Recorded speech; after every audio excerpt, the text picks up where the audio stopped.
আসসালামু আলাইকুম প্রিয় বন্ধুরা, আজকে জুম্মার দিন, পবিত্র রবিউল মাসের 22 রবিউল।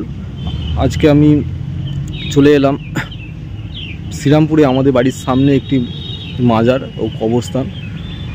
এটি শ্রীরামপুরের সাব ডিভিশন কবরস্থান। আমার পেছনে যেটা দেওয়া আছে দেখতে পাচ্ছেন। এই কবরস্থানটিতে আপনাদের দেখাবো সাব ডিভিশনের কবরস্থান, অথচ তার পরিণত কি হয়েছে। এখানে কোনো পরিষ্কার পরিচ্ছন্ন খুব একটা নেই। এই কবরস্থানটি আপনি যেদিকেই তাকাবেন পুরো জলমগ্ন। এই বর্ষাকালে প্রচণ্ড অসুবিধা, বর্ষাকালে কি অবস্থা, অথচ এটা সাব ডিভিশন কবরস্থান আর জঙ্গলে ভর্তি। সমস্ত জায়গায় বেওয়ারিশ লাশ এই কবরস্থানে দাফন হয়। সেই হসপিটাল থেকেও লাশ আসে এখানে দাফনের জন্য।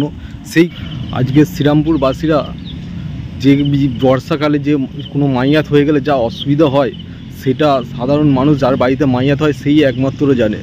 অথচ এই কবরস্থান মানুষের কাছে সেই একমাত্র জিনিস হচ্ছে যে কেউ যদি মারা যায় তার শেষ জায়গাটি হচ্ছে এই কবরস্থান। তার প্রিয়জনটিকে কবরস্থ করার জন্য যে একটি কবর ভালো করে ভালো মতন যে তাকে দাফন করবে, সেই দাফন করার জায়গাটাও ঠিক নেই।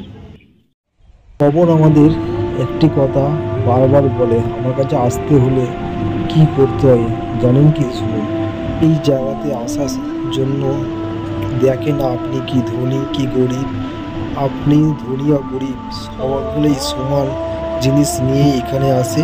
এইখানে মেন দেখে আপনি কি নেক আমল করে নিয়ে এসেছেন।